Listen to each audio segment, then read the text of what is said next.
Marty, that's been wow, some stuff happened this week.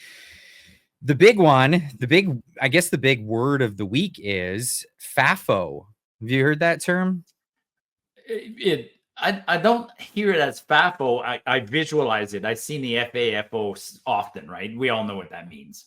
We all know what that means. Mess around and find out. Yeah. And that's incidentally something that got me in a little bit of trouble on Twitter. But then opinions got hot and then they cooled off and all this stuff. But basically, what it was a tweet from Donald Trump. I posted this on Twitter because of what Donald Trump had said. So we might as well get into it. So Donald Trump made the announcement. We have completed our very successful attack on 3 nuclear sites in Iran, including Fordo, Natanz, and Esfahan. All planes are now outside of Iranian airspace. A full payload of bombs, in all caps, was dropped on the primary site, Fordo. All planes are safely on their way home. Congratulations to our great American warriors. There is not another military in the world that can have done this. Now is the time for peace, in all caps. Thank you for your attention to this matter. And of course, many people posting this. I put FAFO as the acronym in this case, and lots of people on the side of this, and a lot of people upset about it. Now let's, I suppose, get into it right from that point. I got similar comments. I got people, I applauded that. I mean, I think it's, I think he gave a fair warning to the Iranians, and then they were very precision strikes. And so I applauded it. I don't think I want, I'll be honest, I think Iranians are the Iranian regime, the leadership of not Iranian people. Actually, I had a roommate who was Iranian, one of my best friends. But the Iranian regime as it stands is a bunch of lunatics, and I don't want them having nuclear weapons. And ideally, I don't want anybody having nuclear weapons, but some people are more anyways. I got shit because people said, well, you support bombing. I'm like, when diplomacy fails, sometimes you have to use force. Trump uses the word peace through force. And peace through strength.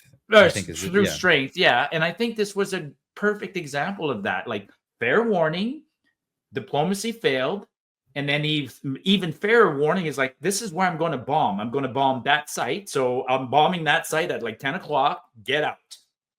Fair warning. And then he bombed that site. Yes, and it's not like it's been anything new. So every candidate for the presidency of the country has all said the same thing. But we go back in history, we look at what Obama had done, we look at what other politicians had done. They do the opposite of what they've campaigned on. Now, there are some peaceniks that got, really like Trump, and when he did this, they were all up in arms. This isn't what you said you were going to do. We didn't anticipate this. He absolutely said he was going to do this. This was a big thing on his campaign tour. Was if Iran ever tried to achieve a bomb, they would stop it. They would thwart it. It's never going to happen. Don't even think about it. He's been saying that for 10 years. As long as we can all remember, he's been saying that. And by the way, yes, and that's a great thing about Trump, right? That's one thing I like about him. I don't maybe agree with all his policies, but I love the fact that he does what he says he's going to do. Like, if I get elected, I'm going to cut a lot of budget and waste. Okay, perfect. That's what we elected you to do, and you do it. Like, I miss that in Canada. I can't think of any recent Canadian politician who actually does what they said they would do. But anyways, it was actually, before we get off, or before we continue on Iran, I as an engineer, I'm quite honestly impressed by the fact that 6 planes took off from like somewhere in the U.S., flew 37 hours halfway around the world, dropped the payload like very precisely, and then flew back home. That's so cool. Like, I'm impressed that everyone believes the 37 hours thing, because of course they're not going to tell you how fast those planes can go. no, So but I they'll give you a mean, longer timeline. And but yeah, I agree with you. So those planes are crazy fast. The technology that's in them, amazing. I don't think The they did it in one shot either. I think they would have stopped in Guam or one of their bases in the Pacific or someplace like that. Sure, they refueled on the way there, but I think they had to land somewhere and change pilots. I mean, man, like no matter what, that's endurance. Like 37 hours, but you know, you and me, both guys, and then we take turns taking a nap, and it's like, whoa, that's a lot of, you know, even if it's less than that, even if it's 18 hours. I mean, yeah, cool. Yeah. Well, this is what this is what they do. This is what they specialize in, Yeah, yeah. and it's the top echelon of military. I mean, we're not talking about any schmucks here. Like this is as good as it gets. So in that, as good as it gets, it was all about a precision strike. So Yes. they went in. It wasn't about nation building and starting a thing. And this is what was interesting, because all the neocons loved this, because they thought, great, this is going to be an act of war. This is going to be something that's going to drag us into another conflict that's going to go on and make us millions over the next decade or two. And this is not what that was. And of course, the left was reeling about that. A lot of people on the right were even reeling about that. But this, if you look at Trump's track record, it's not a record of this. He's done precision strikes through his presidency in the first go.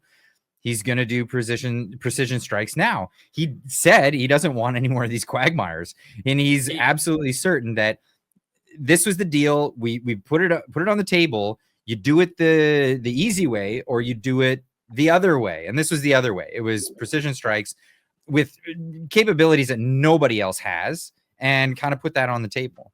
Well, you know, and with capabilities that they're showing us, I always joke about this. Like, you know, if you're the Ayatollah or one of these guys, like, you know what they have. Like, you know, they have these B-2 bombers. What you don't know is what they don't have. So they're showing you what they have, and what they have is pretty cool. Imagine what they're not showing us, right? I mean, Donald's Yeah, right. probably got some pretty but and yeah, and to your point, it some people thought it was going to start a war. Let's not forget, there already kind of was a war, right? Like Iran and Israel were fighting each other throughout Yeah. all of this, and Israel's been hitting, you know, not so surgically over time. And people thought that this would just escalate this and make this get uglier, but it, in fact, it put an end to that war, because what happened after the strikes, Israel and Iran signed a ceasefire. Like So this literally, is where the contention is a little bit, because a lot of people are saying that Donald Trump is just one-sided on this conflict, and he's really showing his bipartisanship in the conflict in this exact thing, because they declared a ceasefire, but then Israel immediately, as soon as they were given the timeline, they went out and they dropped a ton of bombs, and Trump was, without a better word to say, pissed. He was absolutely pissed. And here's the video of that. It's crazy. We made the deal. They didn't have to unload, and I didn't like the fact that the retaliation was very strong.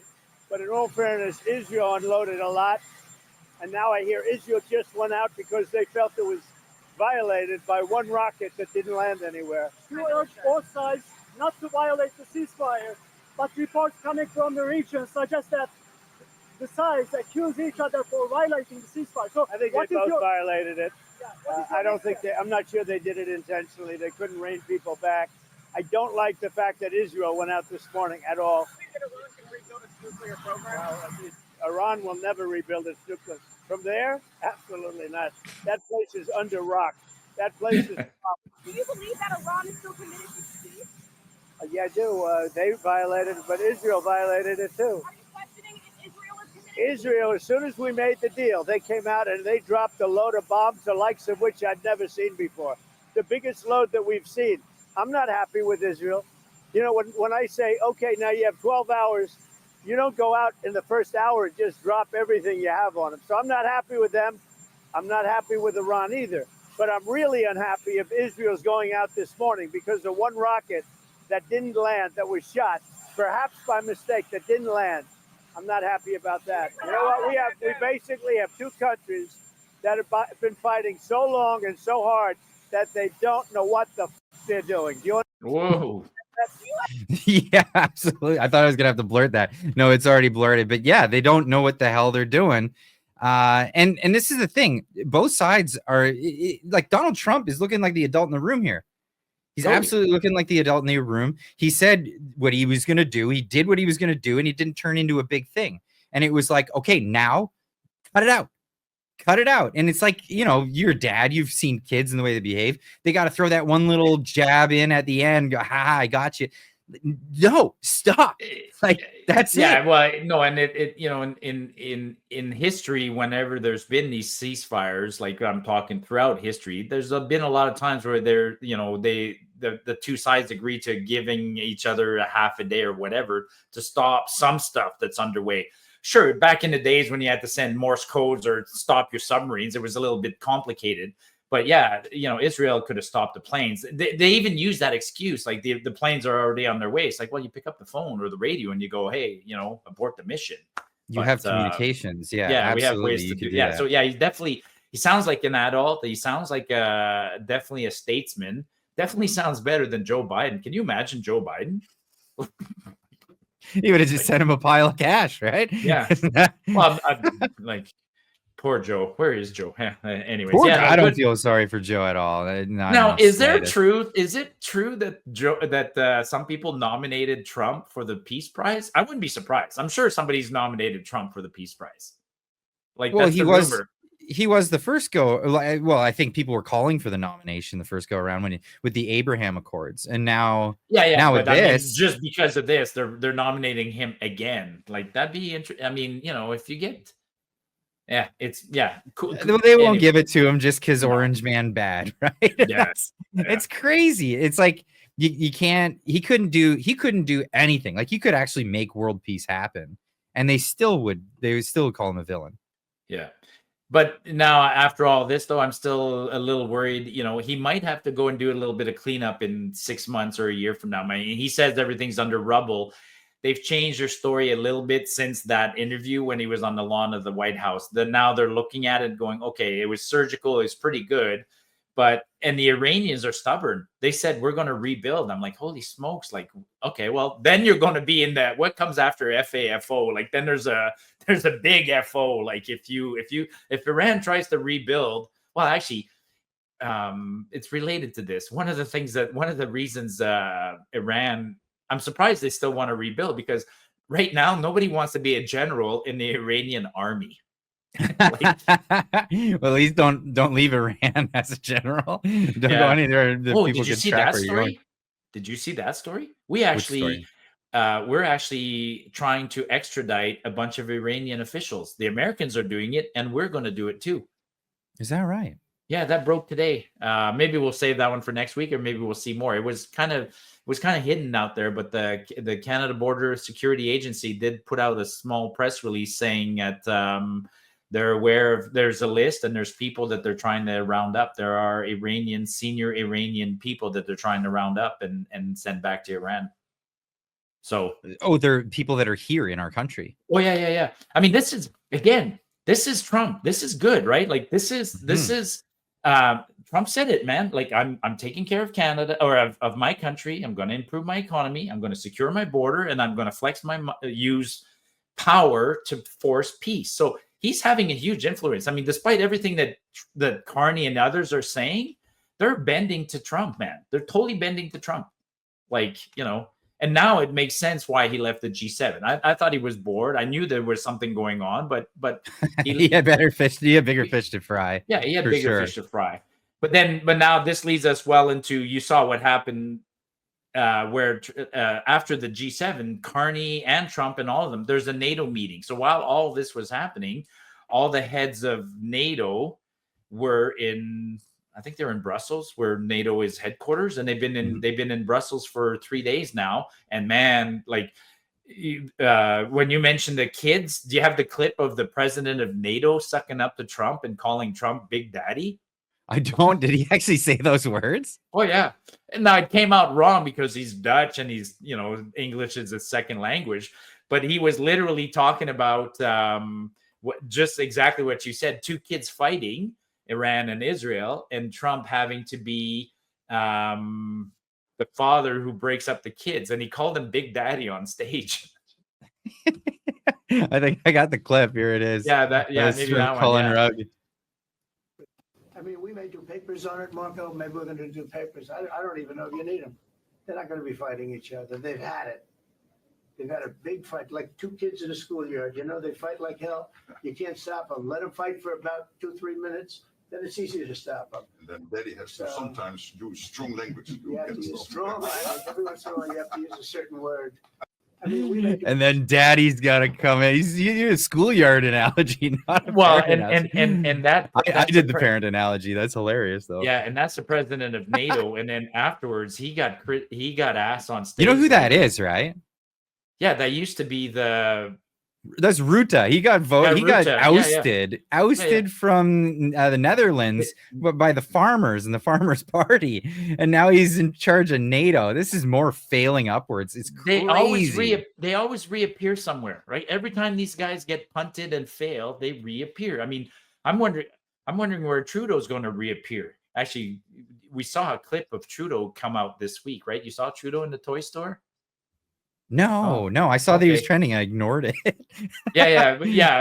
I'm wondering where he's ultimately Trudeau's going to reappear. But there was a clip of Trudeau in a toy store buying toys, and people are saying maybe there is truth to the rumor that he got some chick knocked up in Nova Scotia. Whatever, Trudeau. Let's not talk. I don't care. That's enough for Trudeau today. Yeah, I'm not. Yeah, yeah. No thanks. But back to seeing Ruta as like the head of NATO.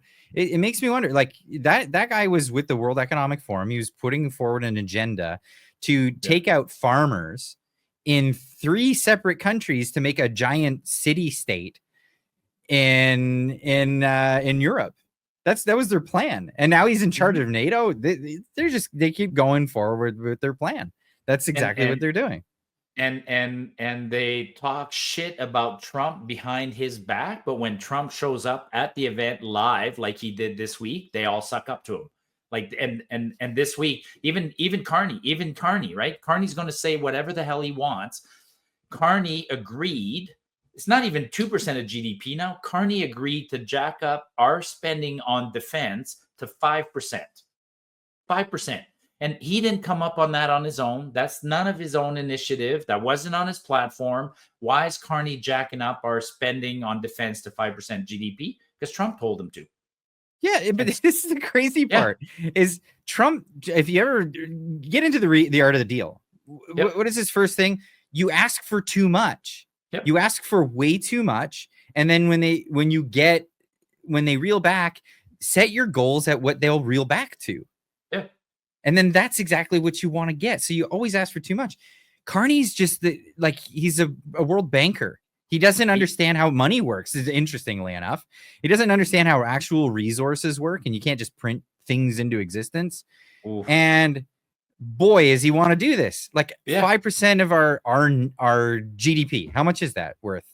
It's our GDP last year was $2.3 trillion. So 5% of that's about 100 and I thought it was going to be about 115 billion. Carney's today said it was 144 or 150 billion a year. Our pre-COVID spending budgets in Canada. Pre-COVID, Canada used to spend about $350 billion a year. Ottawa.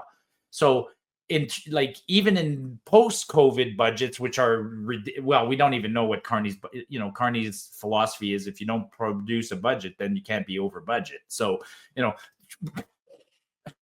Trudeau was bad because Trudeau said budgets balance themselves. Carney's like, I can do one better. I'm not going to have a budget. And then that way I can't be. Anyways, the number that 5% of GDP would be about $150 billion. The most we've ever spent on defense historically up until this point was $44 billion in 1 year. So he wants to quadruple that. That's insane. And it's completely insane. Actually, and I'm all for it. I'm all for having a strong military. Sure. Put, add to, what is our part for, defending North America? Because, dude, honestly, if you look at Ontario, basically all of Southern Ontario, that's right into U.S. territory. They're protected. They're absolutely protected by just being in U.S. territory, like legitimately. The rest of Canada, we've discussed this at length. The biggest commodity in Canada is our proximity to the United States, or else 90% of the population wouldn't hug the border. We're all protected just by the fact that we live right next to the United States. We're on the same continent as them, and they have a vested interest in keeping themselves safe. But this, I get it. We should be spending a lot more money on military or on defense and that kind of thing. But 5% of our GDP, that's insane. Yeah, it's an insane number that we can't afford. When asked about it today, hopefully, I think that's the clip that you and I talked briefly before the show. That's the clip that Bratney was posting. It's a clip that went all over that made the internet today. Carney was asked, like, why now? Why 5%? How do you justify it? Where's the money coming from? Man, he had no answer to any of that other than the new line, which is we live in a new era and there's existential threats all around us. So he's creating a crisis. He's trying to hide this. Yeah, play it. He's creating a crisis. Sacrifices that we need to make. This is the thing. Mr. Carney, Mackenzie Gray with Global News. Previously, you've spoken about the idea that Canadians will need to make sacrifices to pay for defense spending. Can you outline what sacrifices you're expecting Canadians to make? Well, I think right now the people who've been making sacrifices have been the men and women of the Canadian Armed Forces because they have not been paid to reflect what we are asking them to do. They haven't been operating with the right equipment in many cases. Many cases, their equipment hasn't been working. So the first sacrifices have been there, and we're making up for that and level setting that. And that's an important part of just what we're doing this year in terms of the increase in defense. The second thing I'd say is that the way we're looking at this, and you'll hear more about this in the coming months, that the investments we're making in defense and security, broader security, given the new threats that Canada faces, I think those, we're not at a trade-off. We're not at sacrifices in order to do those. These will be net additive. In other words, more of this will happen in Canada. More of it will help build our economy at the same time as it improves our defense, and we'll get the benefits. Yeah, whatever. Sacrifices. You know who needs to make the immediate sacrifices? The government. The government should make immediate sacrifices. Let's cut budgets. Let's cut fat here. Let's get rid of all of the stuff that we don't need. Let's have a Doge. Let's have Doge. And then if anybody's going to make sacrifices, why is it people that already can't feed themselves, already can't clothe themselves, already can't put roofs over their heads, and are still paying taxes? Let's tell those postal workers, sorry, we don't even need your services anymore. We're just gonna, fix that law where, the couriers can bring mail to people now. Like, why are we doing this? It's unbelievable. He had no answer to that. I was hoping that you were also going to play another clip, but we don't need to play it. I mean, he had no answer to that. I don't think he's going to do 5%. I mean, that's the one good thing about the Liberals. They say one thing, but they never do it, right? Yeah, so they lie. He's going to lie, try to appease Trump. I mean, realistically, Trump's gone in 3 years from now. So he's hoping that in 3 years from now, everybody's forgotten about this and so forth. So I don't think it'll happen. But what scares me about that whole press conference today was the other part of it, where they kept saying, we need to do this because we're in a crisis. We're in a crisis. We're in a crisis. And I hate that. That's when, they're creating these crises. But then you got Trump, who just solved the crisis. That's all. Like, when he was talking, I was looking at the screen going, the crisis is solved. Trump solved it. Well, that's it. That's exactly it. This goes back to a post I made a while ago on the channel. And this one sums it up perfectly, because this is how government operates. If they can suspend your rights because there's an emergency, they will continue to manufacture emergencies. Sure. They're the ones. The emergency is because of them. Why are we looking to the government for solutions? The government is not the solution. And it's crazy to me because people still fall for it and they still go in line with this kind of crap, because what's one of our biggest problems in Canada right now fiscally? Our biggest problem is we can't communicate province to province. We're not able to have a good economy. So, because there's too many barriers to entry all over the place. And what's the answer to this? well, let's just make a whole new law where we just trample on provincial rights and make one economy for everybody. How can you get on board with that? How can you possibly get on board with that? They might as well call it the Mao bill, the Mao Zedong. We're gonna have one economy for Canada bill. Yeah, central control or whatever yeah. And what ticks me off, this really ticked me off since the last time we talked, was the fact that bill passed with near unanimous consent from the Conservatives as well. 337 votes. And the only people who voted against it were the Bloc Québécois, a chunk of Bloc Québécois, because they're still worried about the dairy cartels and the egg cartels and they passed the bill for that one too. Yeah, I'm talking about Bill C5, right? Which was Bill C5 was crazy, but C202 was the bill that said you can't talk, that nobody can talk about the Bill C202 was a rehash 283. It passed in one day, and it said the cartel's off the table. Okay, and then how did the Bloc reward? By voting against C5, which in a sense I'm glad, but it does show their hypocrisy. I mean, I'm glad somebody voted against Bill C5. I wish the Conservatives had voted against Bill C5. No kidding. Well, Bill C202, I have it on the page here, and you could read it at your leisure. Pause the screen. It's like only 20 lines long. It's the whole bill, and it just basically makes it so foreign affairs in trade negotiations can't even put dairy or eggs or milk or any of that stuff, poultry, on the table at all for trade negotiations. It's secured this dairy lobby for Quebec, and this is the exact thing that's going on. It's crazy. But then Bill C5, that was the bill to centralize authority on the economy. Usurp powers or abilities for provinces to basically negotiate between the provinces and say, no, I don't like that deal. Here's what I'm going to put on the table, that kind of thing. No. Now it's central authority, and they want to dictate. Yeah, so those two bills showed everybody quickly. We saw everybody's cards. So as expected, Quebec will always do what's good for Quebec. So Quebec is in favor of Bill C202 and against Bill C5. Okay, perfect. That I don't criticize Quebec. You do what's good for you. And then those two bills show that the Liberals are cagey and have their own agenda. And Bill C and those two bills showed that the Conservatives are getting played by everybody, and I don't know where the Conservatives stand. So it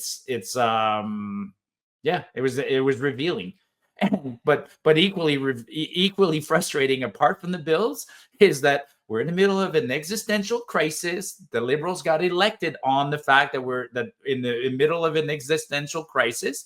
And how long were they in Parliament for? 17 days. Our MPs were in Parliament for 17 days, and on the 20th they recessed, and now they're gone for 12 weeks. In the middle of a great existential crisis, during the last 6 months of 2024 and 2025, when the whole world was in an existential crisis, our Parliament was prorogued and sat for an entire 17 days.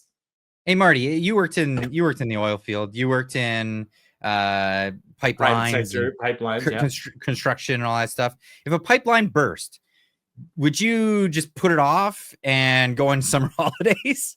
Nope. I'd be calling home saying, sorry, honey, you probably won't see me for the next 3 weeks because I got shit to do. We got to fix this and get it up and running. Absolutely. Yeah. What the hell? Yeah. And so, and people, and nobody's upset about this out east, it seems. The people who voted Liberals, they're still not upset. Nobody's waking up. Right now here in Alberta, Pierre Poilievre is starting his campaign for the upcoming by-election, so he's going to try and re-win his seat.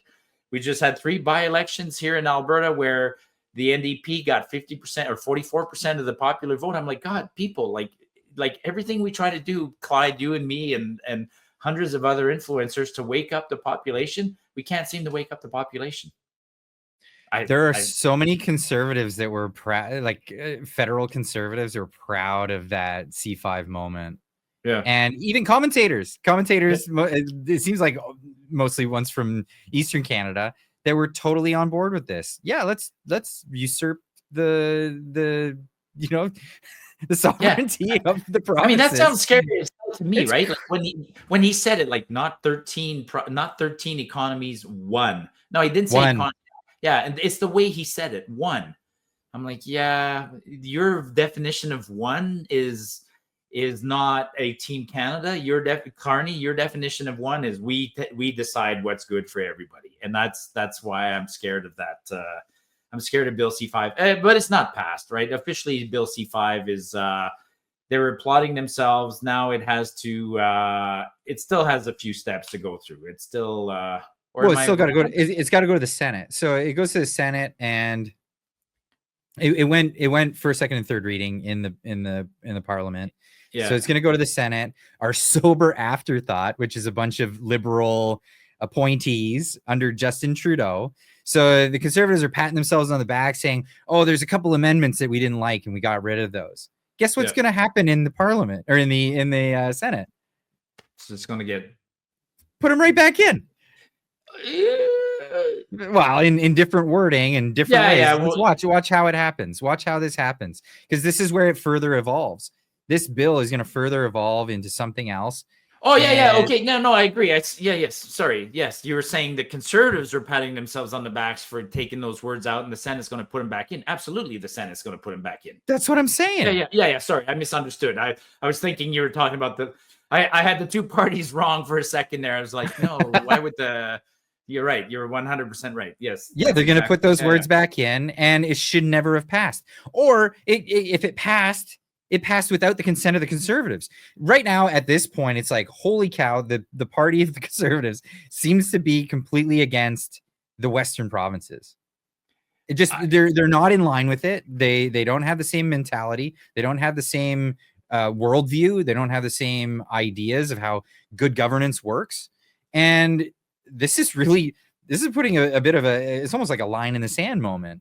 And this is going to make things more difficult for Pierre Poilievre as he's running a by-election in Alberta. And you and I are back on an old topic here, which is the Conservatives need to get rid of Jenny and the other ones that are whoever's advising the Conservatives right now. Get rid of that team, man. Like, get a whole new team, because the Conservatives. A poll actually came out that I kind of think is spot on. I mean, Carney's popularity is sky high, and the Conservative popularity is dropping.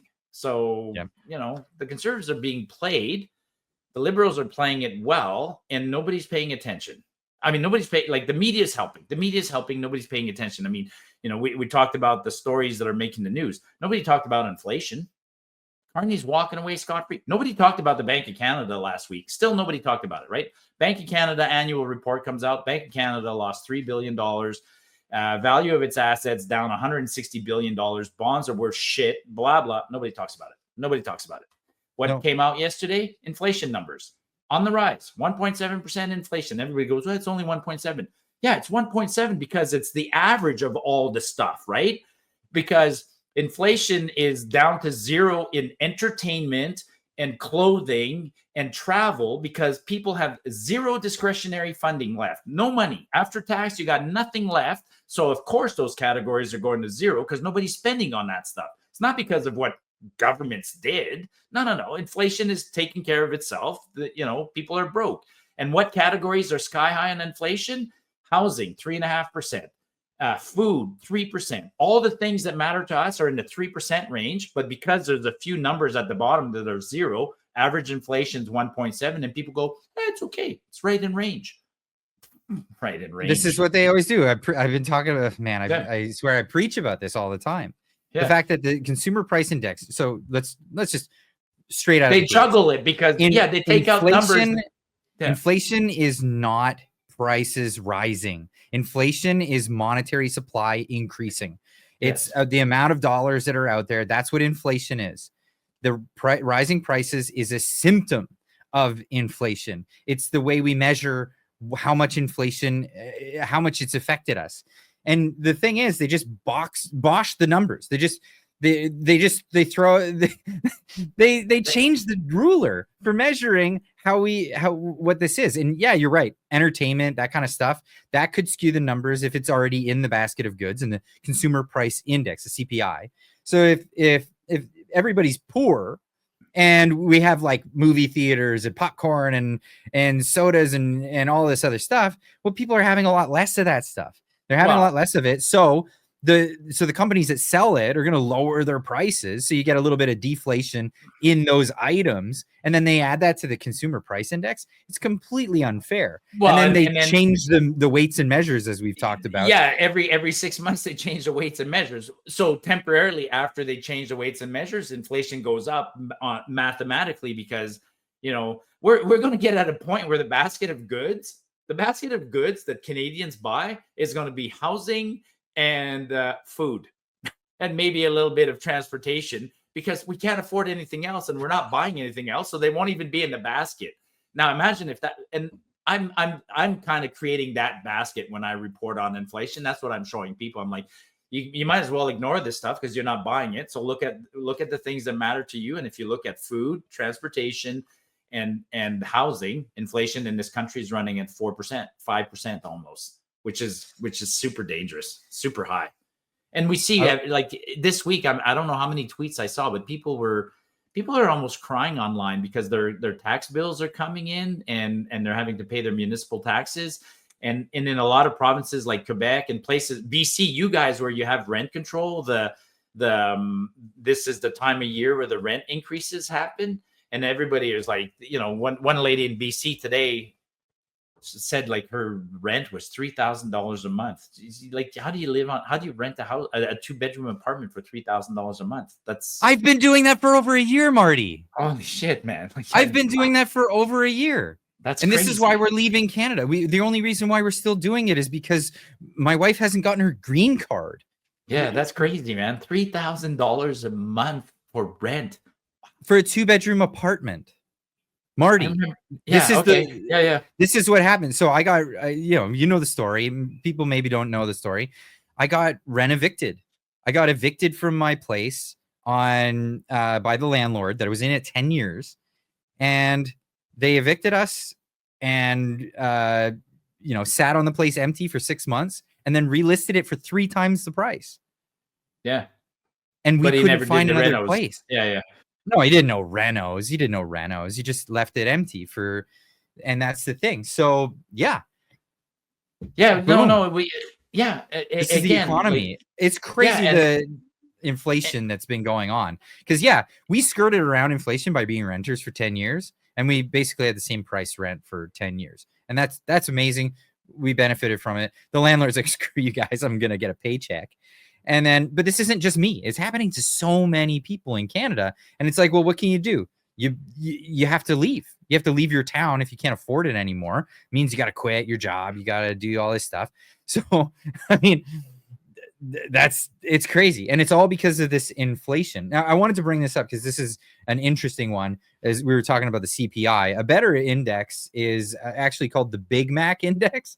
Oh, yeah.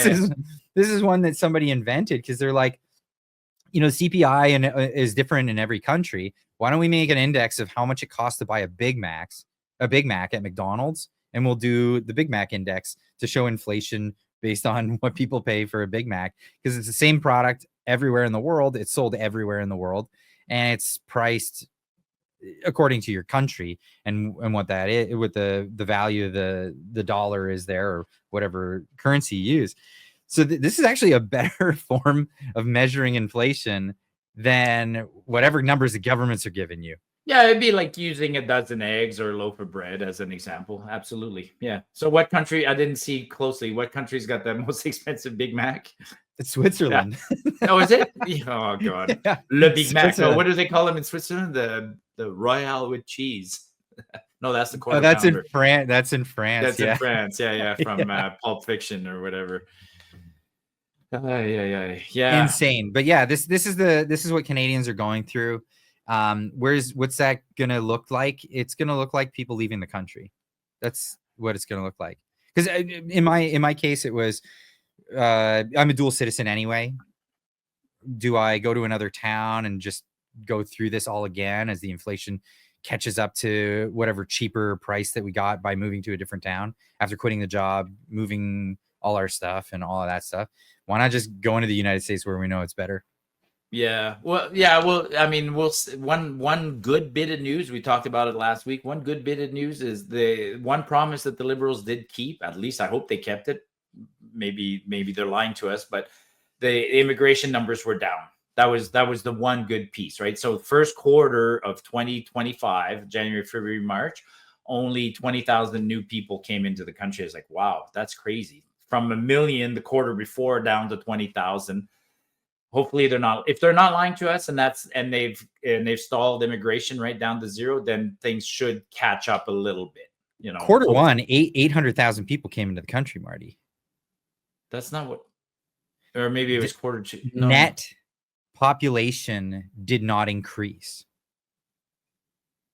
Right. So people came in, but didn't match the number of people who died or whatever. So the net died or population left. Yeah. The net population didn't. Okay. Right. Okay. My bad. So we brought in nearly 1 million people in. So the population increased by 20,000. Right. It wasn't 20,000 immigrants. It was the population increased by only 20,000, which is good. A stable population, you know, give us a break, give us a chance to catch up for a while, and let the housing industry and others catch up. And then maybe we'll get a little bit out of this pickle, but I'm not too confident because what's wrong with the population going down a little bit when we have such high unemployment, especially in the sector of the economy where you have entry level positions, and then still bring in all these people that are going to come and get entry level positions. Oh yeah, no, don't get me wrong. Yeah, I'd love to see population go down, but yeah, anyways, we'll see what happens. But what I was going to say is one thing I'm not confident about, though, is, you know, you and I believe in inflation because you and I believe that the core reason there is inflation is because our money's devalued because the government keeps adding money. Carney didn't answer the question. We know what he's going to do. He's going to print money. He's not going to increase taxes. There's nothing left to tax, man. We're broke. Like there's nothing. Like, you know, you're squeezing you're trying to squeeze a rock here. There's nothing left. So all he can do for all this spending that he wants to do is increase the money supply and hurt all of us. So absolutely hurt all of us. Yeah. And it's only going to go up from here because of those 800 and something thousand people that did come in the first quarter, how many of those that are coming on temporary visas going to get into the refugee status claim thing? Because that's been on the rise, and this is going to be a huge cost to the taxpayer because the burden is about $82,000 per year per person that's on a refugee claim, and they get it. They just get it until it's proven that they're not refugees. So they'll go on their claim, and it could take up to 4 years for them to be denied, and they get put on the dole immediately. And this is something that was posted by Table Salt. He put this one out there. Come to Canada, get free stuff. This is a person bragging about the ability to just get into this and be able to start receiving benefits right away. You know, you can get up to 82,000 Canadian dollars from Canadian government for doing nothing. Yes, I am talking about refugees. If you become refugee in Canada, they will pay you up to $224 per day. That is $140 for accommodation and around $84 for food, and that too a tax-free. So it means around $82,000 a year. It looks like a paid vacation to me, or it looks like free money to me. Oh, I can't even watch that anymore. It's infuriating. It looks like a paid vacation to me. Looks like, yeah, on our time, man. This is not even going to be paid off for generations. It's going to be our kids' that end up paying for these people's free vacations. And it's ridiculous. Refugees should only be granted refugee status if they have a valid claim. And, you know, there are valid claims, but refugee status should be like, okay, well, here's a work permit, not a bunch of free money.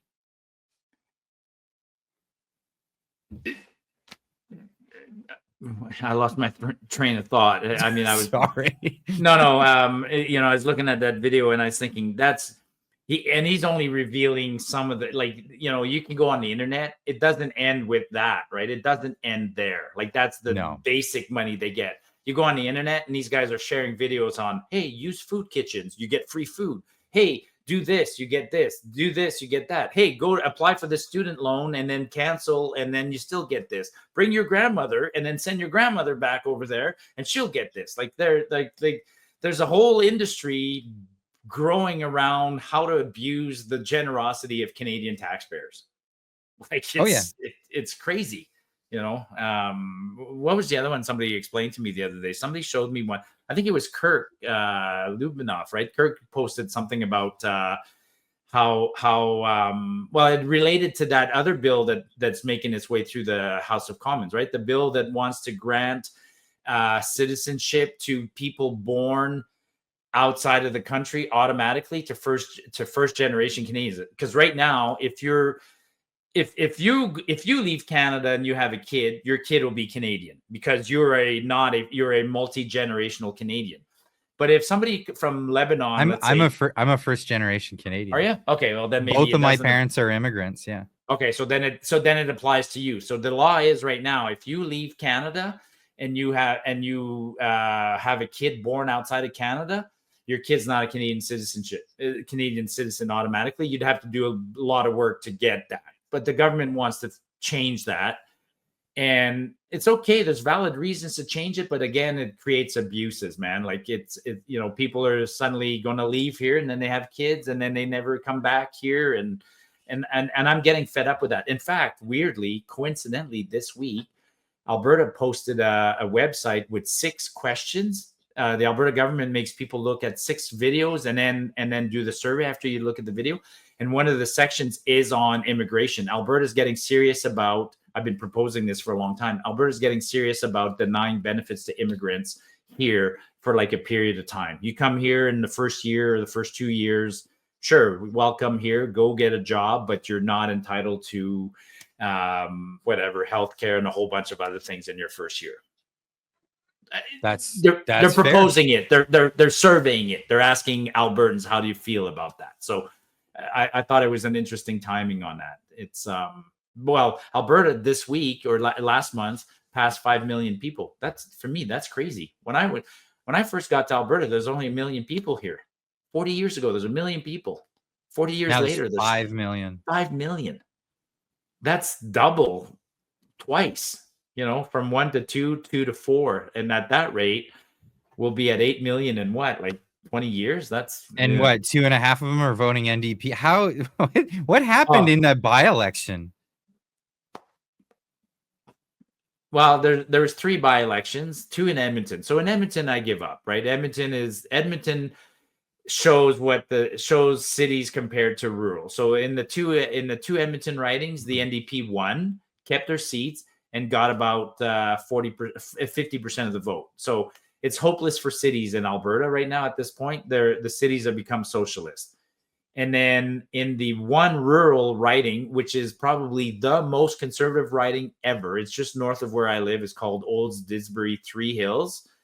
And in that riding, the Conservatives hung on to it, but boy, they had to do everything. There was literally... don't quote me exactly, but 27,000 or 13,000 people came out to vote out of like 27,000 eligible voters, which means like the turnout was almost 50% for a by-election, completely unheard of. So the UCP were obviously here in Alberta, gave up on Edmonton, and worse, had to fight hard to make sure they won in Olds. And the Republican Party got 20% of the vote. And people go, well, that sucks. They only got 20%. It's like, no. When you look at the numbers behind the scenes, you realize that the UCP had to fight their butts off to make sure that they won that riding, and so the separatists with an extremely limited budget got 20% of the vote. That's pretty impressive. So why is everyone calling them separatists? I see the Republican Party. That's like a new party that's come out. It's a new party with that wants to make an Alberta republic. They're separatists. They want to leave Confederation and have Alberta be a republic. So okay, because I keep hearing it as like a derogatory thing. I keep reading articles where they just say separate. They don't even say the Republican Party of Alberta. Like Would It's you say the socialists? If you know what I mean? Yeah, If they're yeah. talking about the NDP, would they No, it's say just that? that's the mainstream media. That's the mainstream media constantly attacking him. I mean, I not just the mainstream media. The other conservatives are attacking him. I pretty openly support the Republican Party in this last election because my view is that a by-election is the perfect time to start sending a message. So that's why I supported them. And they sent a pretty loud message, but I got a lot of shit for supporting them. I'm like, holy, like people said, oh, that's whatever, one strike against you, Marty, because you blah blah. I'm like, I gave you a perfectly valid reason why I support them. Like I'm supporting options. I'm supporting holding politicians accountable. I'm supporting a better future for us. And there's many paths, but yeah, people are what's the word? Tribalism in this country right now is really, really, really, really strong. Like, Really? yeah. But the UCP is not. It's not a party that's been around for all that long either, though. 6 years, maybe a Right? little more. So Yeah. it's not like there's some tradition to go with the UCP. It's been a bunch of different parties, and it's now an amalgamation. The Republicans are another offshoot. This is other people with that have differing opinions. They don't think that their UCP is going far enough with the calls for sovereignty in the province. They're not. I mean, you know, I don't think we want to delve into this topic too much. But I mean, Danielle Smith is a pretty staunch federalist. Like she just released a website this week. She created a panel called the Alberta Next. Oh God, one more panel to study the problems of why Alberta is getting a bum deal. Okay, and people like you can bring in a million experts Just to say accept it. Just accept that it's a bum deal and do something about it. Yeah, but she's gonna say no. We're gonna try one more time, and then it literally talks in there of she still is working for a better deal within Confederation. So, okay, she's an eternal optimist, but there's thousands and thousands of people who are like, we've been trying this since 1930. Actually, I joke, we've been trying this since 1906. We Alberta joined Confederation, kicking and screaming in 1905. We basically got amalgamated against our wishes, brought in, you know, we were just happy bunch of farmers here living in Rupert's Land, and then the Northwest Company sold it to Canada, and then we got shoved into Confederation. We started protesting that this was a shitty deal as early as 1906. So actually earlier than that. A year later. Yeah, right. I mean earlier, if you want to get into it, I mean the Red River Rebellion, Louis Riel was hanged as a traitor because he was living here in the territories, and like, we don't want to be part of Canada, and he fought it, and they hanged him for it. So, you know, Westerners have not been happy in Confederation for a long time, and many of us have decided, no, this experiment called Confederation's done. 120 years we've tried, doesn't work, so let's move on. But Danielle wants to give it one more kick at the cat. And the definition of insanity, right? Yeah, and better people than her have tried. You know, seriously, Danielle, better people than you have tried, and we're unsuccessful. So, yeah. So the results of, for me, the results of the by-election were interesting, but the most shocking result of the by-election was that if you look at the overall popular vote, the NDP got 44% of the vote. And I'm like, who still votes for the NDP? In that riding, in that ultra-conservative riding where the Republicans showed up, they got 2,700 votes. The NDP got 3,000 votes. How hard did the NDP canvass that riding to get 3,000 votes? And people go, you know, the separatists got defeated. I'm like, no, they didn't get defeated. This is showing people what the battle's going to be like, folks. Like, it's not, there's no easy path to separation. The other side, like Ontario, Manitoba, New Brunswick, Nova Scotia, they're not going to let us go easily. No, they all benefit. Carney. They all benefit from it. Yeah, neither's Carney. Carney's not going to let us go. Absolutely not. And they're clever politicians, so don't put them past it to be very successful in their campaigns. Hey, we're running out of time. Maybe we can save it for the... Yeah, we'll save it for the chat. I wanted to talk about Canada's new health director, minister, or not minister, but president of Canada Health. Oop, wrong image. That's the one. That's the one we're looking earlier for. you mentioned failing upwards, like Ruta failing upwards and whatever. Talk about failing upwards. This is Canada's new. This is the president of Health Canada. I was saying this is the new Theresa Tam, and you said no. This is the person who hires Tam. This will be Theresa Tam's. If Theresa Tam was still there, this would be Theresa Tam's boss. So Theresa Tam, the chief medical officer, is gone. This lady or man or whoever that is will choose the next chief medical officer. Just a comparison here. Top health officials from America to Canada. There's a bit of a contrast there. There's a little bit of a contrast in this whole thing. Anti-taxer had a great comment. He says, "How do you look this healthy? You eat a halal of a lot." That was my favorite comment. Yeah, that's where we're at. They're mocking us now, man. They're just mocking us. They're just mocking us. Like, oh man. Yeah, I'm not taking health advice from that person.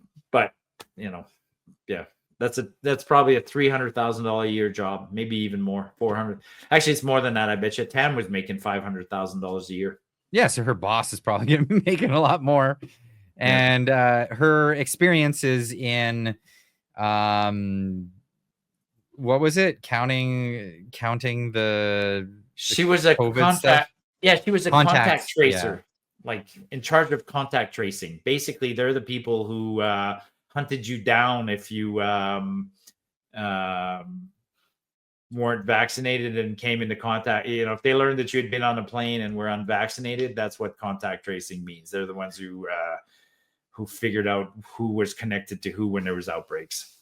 So here's the scary part about the whole thing is that we just got signed on to this World Health Organization pandemic treaty, which in the pandemic treaty, when Canada was allowed to make amendments to it, they amended that a climate emergency should be classified as a type of pandemic. I'm serious. That's in that. I know. We've given over our sovereignty to this other extra worldly organization run by the UN and Davos types. And this lady who's in charge of health in Canada is very concerned about climate change. Here she is talking about this. Thanks to Ryan Gerritsen for posting this survey at this point in time. How many people have heard the sentence, Canada's climate has changed at twice the rate, the global rate, 3 times in the north? How many people have heard that? So typically, and this is a typical audience, about 90% of people have heard that sentence that has come from Canada's Changing Climate Report, but that's an indicator of the extent to which others have deemed that to be the truth. Earlier, we were someone was asking me, do you face skeptics in your role? And we do. So despite the fact that we find 90% on average of people believing that and having the confidence in the science, there's she corrected herself, believing and then having the confidence. Skeptics, you know what skeptics are? They're scientists. They're people who don't believe science. They skeptically look at it. But anyways, that's the boss.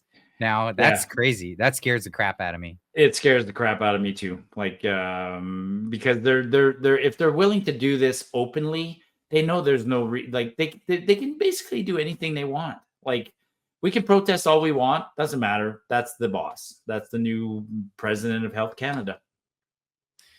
Like, Marty, where can people find you? Luckily, I'm leaving for a couple of days. Nah, they won't find you soon. Yeah. You can find me on Marty Up North on Twitter, folks. And always love engaging with everybody on that space. Absolutely. Oh, and before we go, there's a conference happening this weekend.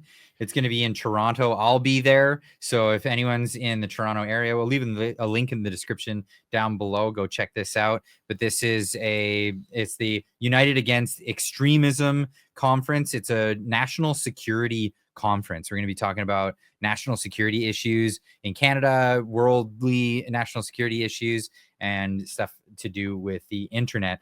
It's put on by Canada's India Foundation and TAFSIC.